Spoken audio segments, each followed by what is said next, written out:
Alô, pessoal.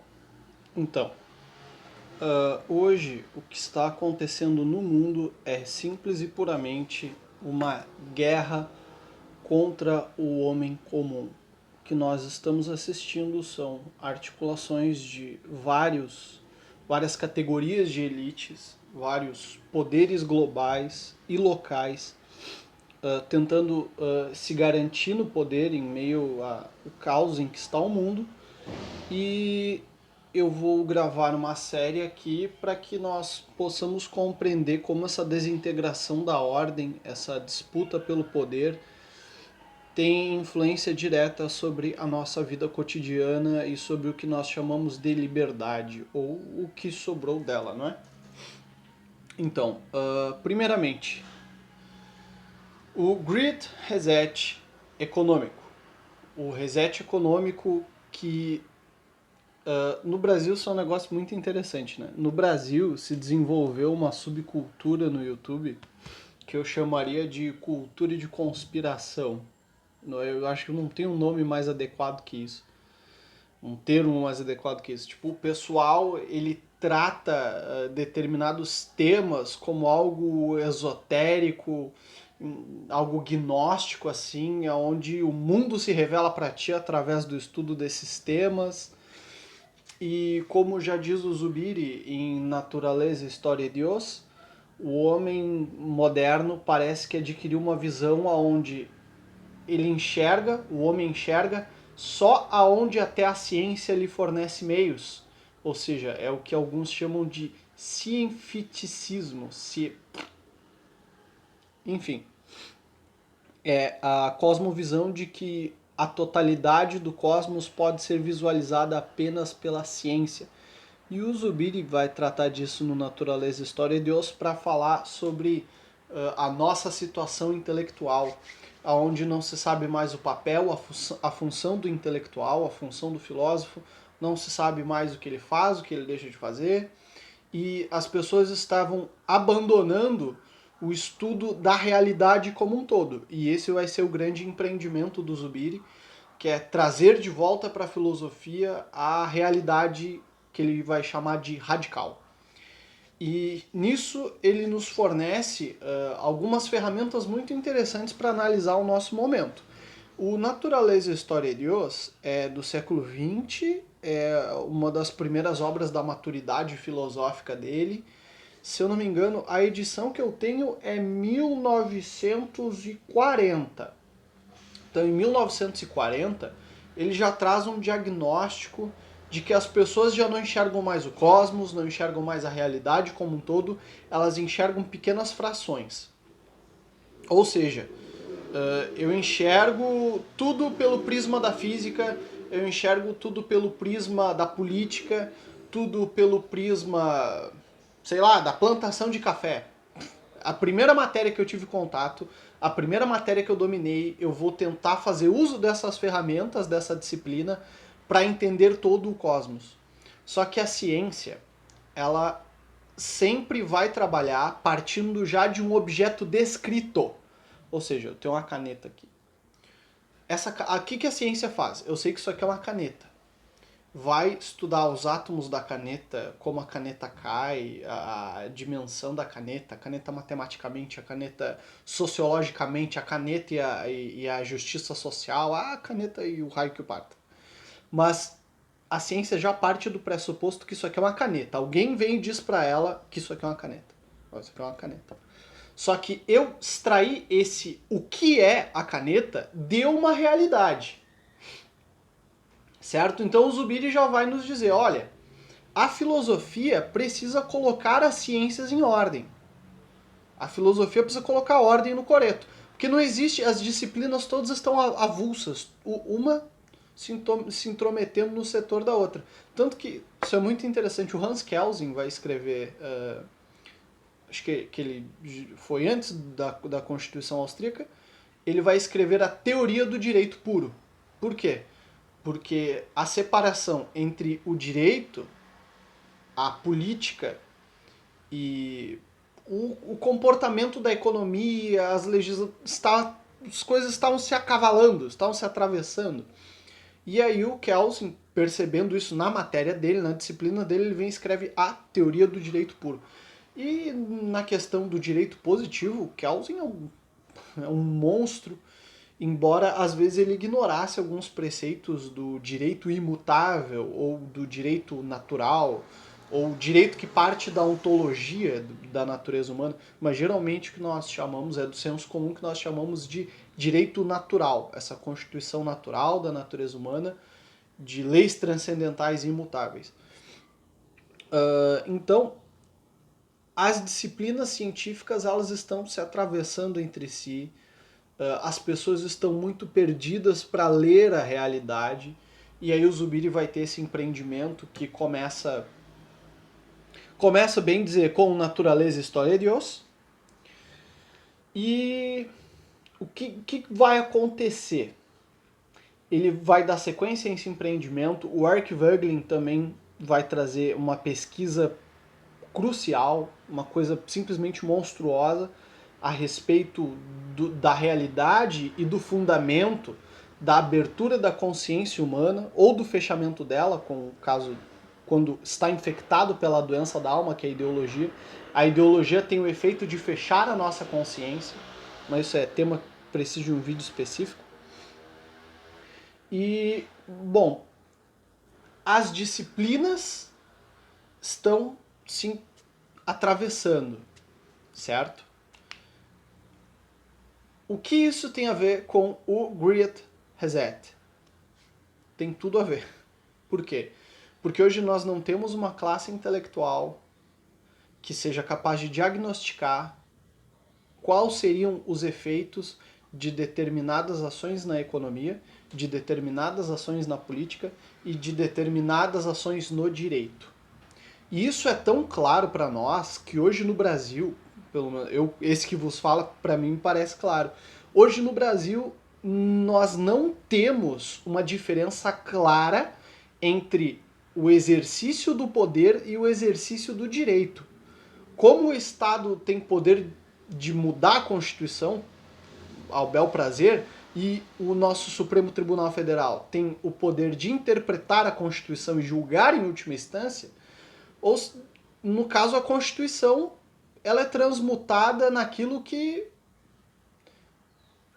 do que determinar a Suprema Corte, e o parlamento pode fazer o remendo que quiser na Constituição, é tudo direito positivo. Então, o exercício do poder e o exercício do direito é uma coisa que não tem muito limite. Porque nós não temos nada de imutável para dizer, ó, isso aqui é o direito, isso aqui é irretocável pelo poder, o poder não pode mexer nisso aqui, isso aqui ninguém vai mexer, isso aqui é os direitos subjetivos de tal e tal coisa, não tem como mexer. Isso não existe hoje no Brasil. A barreira, a divisão que existe entre o direito e o exercício do poder hoje no Brasil não existe. E a mesma coisa são para os efeitos da economia. Na economia hoje nós temos elites que querem passar a goela abaixo, e isso é o Great Reset, uma agenda totalitária, uma agenda que de uma certa forma vai criar uma casta superior e outra inferior, assim, eliminando a classe média, e quer fazer isso impondo medidas com esse verniz tanto da justiça social como também do ecologismo, ou do ecoterrorismo, ou ecofascismo para alguns. E com isso, como nós temos pouquíssimas pessoas atentas à realidade, essas elites não estão muito interessadas no efeito que isso tem na realidade em si.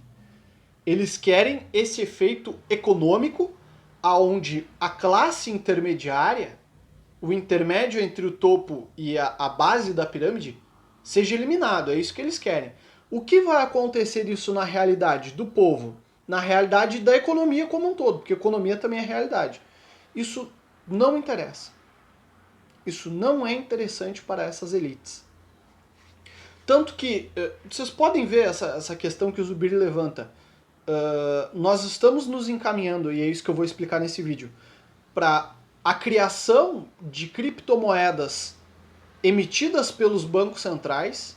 Isso pode gerar o fim das nossas liberdades econômicas, o fim da classe média e também o fim da privacidade nas transações econômicas, o fim da privacidade nos contratos econômicos e uma revisão total no contrato social, independente do que as elites de Davos pensem que é o contrato social, independente do que isso signifique, independente do alcance desses termos, na realidade tudo isso vai ser revisto porque a economia é um dos pilares da liberdade humana.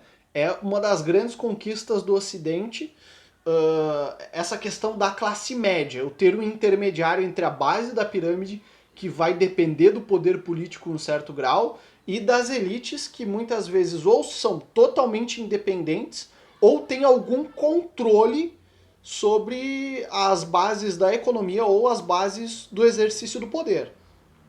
Então o que eu quero dizer? No Brasil, o pessoal por inteiro está tratando essas questões de Great Reset, de eleição americana,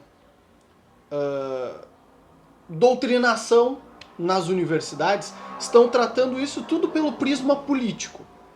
Não estão analisando dentro do contexto da realidade que vai exigir o domínio de um pouquinho de cada matéria. Não digo nem o domínio de cada matéria, mas considerar uma reflexão dentro de cada prisma científico. Certo? E isso anula determinados debates. Não digo nem determinados debates, mas a elucidação de certos fenômenos. Vejam bem, para deixar bem claro isso. Tá todo mundo tratando a eleição norte-americana como o fenômeno político deste século. Só que, na verdade, a eleição americana será o fenômeno econômico desse século. Ou seja, é a política exercendo poder sobre a economia. E ninguém está analisando a partir do impacto econômico e como isso teria poder sobre a decisão política. A eleição americana, ela já foi decidida há 3, 4 semanas atrás. Certo? O que creio eu que aconteceu? As elites especuladoras foram desbancadas. Isso geraria o fim do globalismo. Isso eu vou explicar num vídeo futuro. Como assim o fim do globalismo? A confusão que o pessoal faz com esse termo. Eu vou explicar isso num vídeo futuro. Isso desbancaria a elite globalista. E quando eu falo de globalismo, eu falo do projeto de poder que o Karl Popper idealizou, que o Bertrand Russell idealizou. Isso inviabilizaria o projeto de poder idealizado desta forma, nesse molde. Agora, nada impede o outro tipo de projeto global, mais ditatorial, com restrições à liberdade mais reais e mais concretas. E com avanços muito mais substanciais e com uma velocidade maior.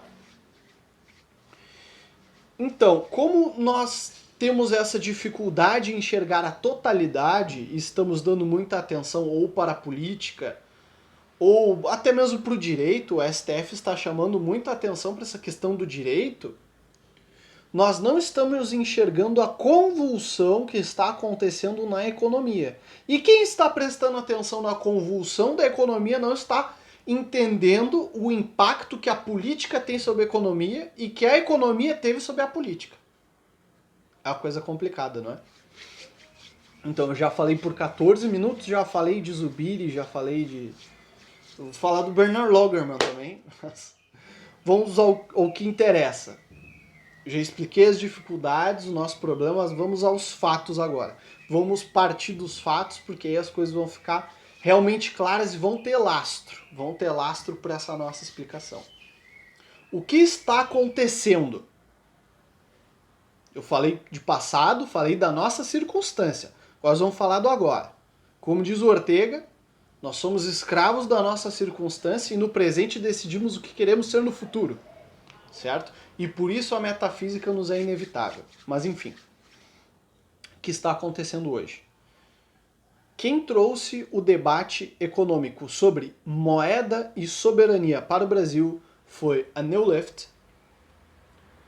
E com isso houve um grande avanço no setor econômico, sem nenhuma prerrogativa ou debate sobre como isso teria impacto sobre a vida do homem comum. O homem comum no Brasil é inimigo do Estado. Tu pode colocar o Bolsonaro lá 20, 30 anos, sem uma mudança constitucional, sem limites para o poder do parlamento e sem uma divisão dos poderes do STF, sempre vai ser assim. Isso é inevitável. Eu também vou tratar isso no vídeo futuro. Eu vou gravar uma série que, com o título desse mesmo vídeo, a desintegração da ordem. Mas agora nós vamos falar do Great Reset. Depois eu vou falar das nossas instituições. Vou falar uma coisa de cada vez. Mas o grande problema começa por isso. A confusão e como nós vamos acordar um belo dia e estaremos escravos das elites econômicas. Quando eu digo elites econômicas, não é mais uma elite globalista e especuladora, mas uma elite produtiva e tecnocrata. Então, o próximo vídeo será sobre o fim do globalismo e mais elucidações sobre o cenário geopolítico. Agora nós estamos falando de economia e Brasil, debate econômico brasileiro. O debate econômico brasileiro é uma várzea. Nós não temos nenhum economista realmente conservador. Quando eu digo um economista conservador, alguém que queira devolver a prioridade, seja devolver ao homem comum o poder econômico, os meios de ascensão da base da pirâmide para a classe média e da classe média para uma elite. Isso para mim é o meu conceito de economista conservador. Um sujeito que a prioridade teórica dele, não digo a prioridade que a vida dele gira em torno disso, mas quando ele vai olhar para o setor econômico, a mudança que ele faria era essa. Seria essa. Meios de ação na economia, no fluxo, na dinâmica da economia, para que quem está embaixo, na base, possa subir para o meio e quem está no meio possa subir para a elite. Óbvio, isso não é nada interessante nem para a elite acadêmica, que tem o seu financiamento, as suas bolsas de estudos, etc, etc, financiados por uma elite econômica, e muito menos para o poder político, porque no Brasil o Estado é dono da economia. Isso o José Munir Nasser fala desde a década passada, e fala com muita razão. Se você assistir os vídeos do José Munir Nasser, tudo que ele fala faz muito sentido. Além de ser sentido baseado em fenômenos concretos, se você abstrair e for olhar os números e os dados da economia brasileira, ele está coberto de razão. Então, como nós não temos... Esse debate não chega para a massa conservadora ou para o homem comum, esse debate se reduz à opinião da New Left, que é o desenvolvimento do sentido mais abstrato possível, e quando se diz desenvolvimento, é o desenvolvimento no sentido positivista, certo? Como é o sentido positivista? O Auguste Comte, no La cause de la philosophie du positivisme, ele vai dizer que a sociedade ela precisa ser constantemente regulamentada para que ela continue subindo os degraus do progresso. Ou seja, eu vou sempre ir legislando, desde as relações humanas até a teoria geral do Estado, eu vou remendando, para que a sociedade ela continue subindo os degraus do desenvolvimento. O que é o desenvolvimento? Auguste Comte morreu, nada não lhe foi mais perguntado, e tudo que ele tratava como desenvolvimento era muitíssimo abstrato, e o desenvolvimento pode ser economia, pode ser moral, pode ser... Só que não tem nada relacionado ao desenvolvimento intelectual e metafísico. Para ele, a era metafísica e teológica acabou. Ou seja, a igreja não se mete, os filósofos não se metem, então isso está diretamente ligado ao desenvolvimento material e ao conforto material que o homem tem acesso. Isso é o desenvolvimento por Comte. Ou seja, é a ciência, a economia, em sentidos muito abstratos. Se a economia, se o desenvolvimento econômico custar a liberdade do homem, não tem problema. Se o desenvolvimento científico custar a humanidade do homem, tratar o homem como um animal em que tu pode fazer experimentos, não tem problema nenhum, desde que tu vá regulamentando a sociedade e ela continue se desenvolvendo, no sentido mais abstrato possível. Essa é a concepção positivista de Estado, de país, de governo e de desenvolvimento. Ou seja, não tem uma explicação muito clara. É desenvolver a ciência, a economia, o conforto. E o que é esse conforto não se sabe. Se for sacrificar a liberdade, pode sacrificar, desde que se mantenha nessa linha de desenvolvimento. Isso é muito parecido com o que os militares no Brasil têm na sua agenda, no seu planejamento. Tanto que os caras querem trazer queriam trazer a 5G da Huawei, porque era um pouquinho mais barato. Aí, vai continuar desenvolvendo, trazer ciência, trazer economia. Seria a custa da nossa liberdade. Não tem problema nenhum. Foda-se. Então, esse é o debate econômico no Brasil. Não importa a liberdade do homem comum, não importa a liberdade que as instituições nos fornecem e os direitos subjetivos, os direitos individuais, ou das instituições civis de se imporem à instituição do Estado, porque essa questão que o liberalismo, a ideologia liberal traz, que é essa questão do indivíduo perante o Estado é uma coisa meio contraditória, porque se o indivíduo pode questionar sozinho as medidas do Estado, ele pode desintegrar a ordem. Então não existe ordem. Então a ideologia liberal tem esse grande problema, que é uma coisa utópica, um ser humano questionar toda a ordem que foi estabelecida no cosmos. Isso não existe. Agora, instituições de associações orgânicas questionarem a ordem do Estado, aí é outra história. Então, na verdade, o liberalismo ele tem uma outra concepção de natureza humana, aonde o ser humano ele quer produzir e quando o Estado impede ele de produzir, ele vai poder questionar a ordem cósmica. Uma coisa bem próxima do positivismo. Por isso que eu não sou liberal. Por isso que eu sou conservador. O conservadorismo, como ele tem uma certa obrigatoriedade com o cristianismo e com a filosofia clássica, a nossa concepção de natureza humana tem essa questão da associação. Então as associações humanas podem questionar a ordem imposta pelo Estado, mas isso ser questionado por um indivíduo é algo muito contraditório. Bom, seguindo o nosso barquinho, com a aplicação do Pix, o nosso sigilo bancário está sob grandíssimo risco e hoje a tendência mundial é que se crie ou uma moeda global emitida por uma instituição global, uma nova instituição supranacional, ainda mais poderosa que o FMI, ou cada Estado-nação comece a emitir a sua criptomoeda. E o Brasil já tem pesquisas com blockchain. Os Estados Unidos já tem, a China já tem uma criptomoeda, mas a China não vai liderar nesse sentido a questão das criptomoedas.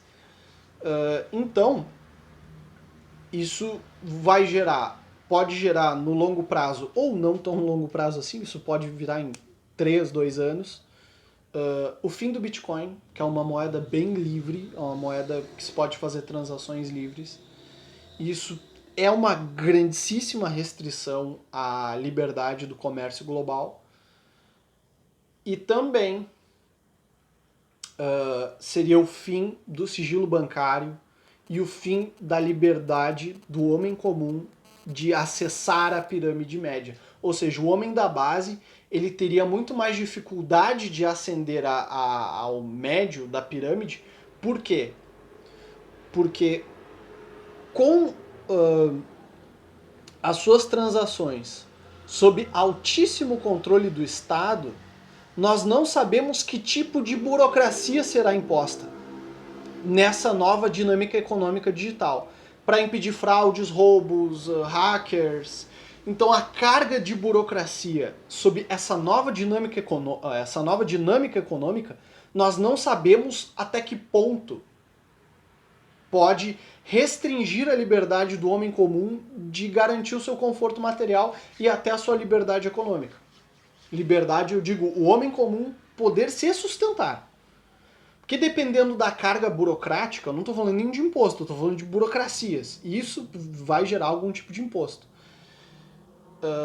Nessa nova dinâmica digital, nós não temos nenhum debate sobre o que o homem comum terá de benefícios ou não. A sua liberdade já foi para as cucuia. O Estado vai saber de todas as suas transações.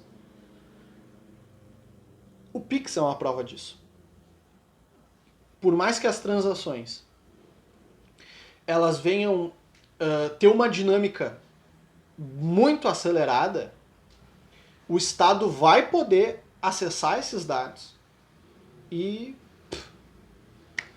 aí já foi para as cucuias a sua liberdade de compra.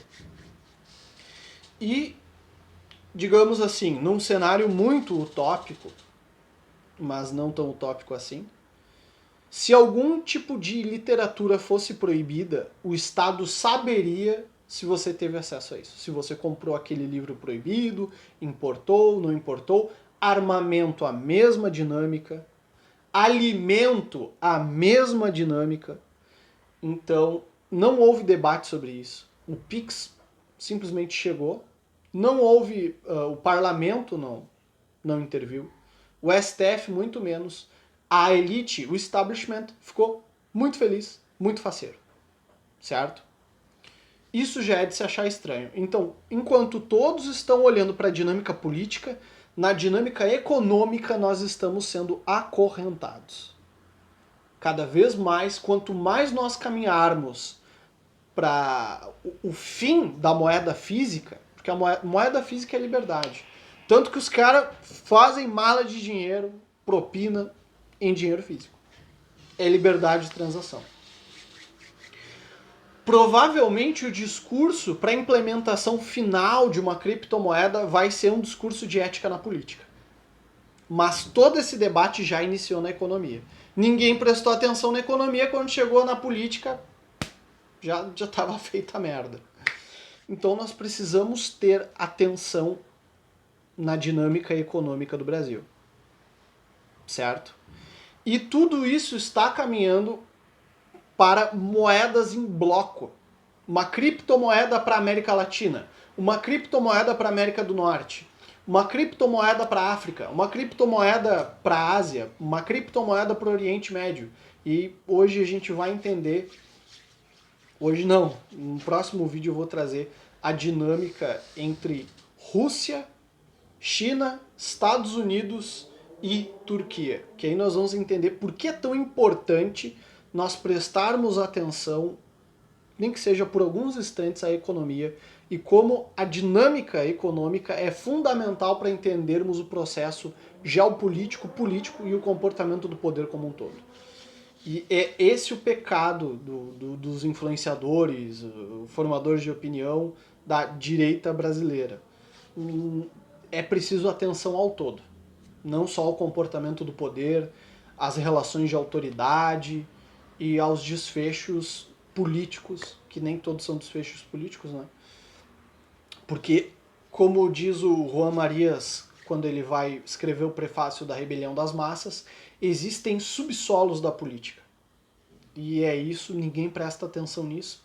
O pessoal só fala de política, só traz a política, enfia isso goela abaixo do homem comum e acha que está muito bom. Mas nós estamos nos encaminhando para a criação de criptomoedas nacionais, e essas criptomoedas, dentro dessa insustentável sistema financeiro baseado em dívida que nós temos hoje, vão empurrar isso como uma saída, e nós não sabemos qual será o desfecho final, porque nós não temos debate, não temos informação, está tudo sendo formado num círculo esotérico. O BIS faz a reunião com os bancos centrais, os bancos centrais têm pouquíssimas coletivas de imprensa, e aí pesquisa em blockchain, Pix e nada de chegar informação. Não teve nenhuma informação prévia sobre isso para nós. Só saiu uma nota de rodapé dizendo que o Brasil está pesquisando blockchain.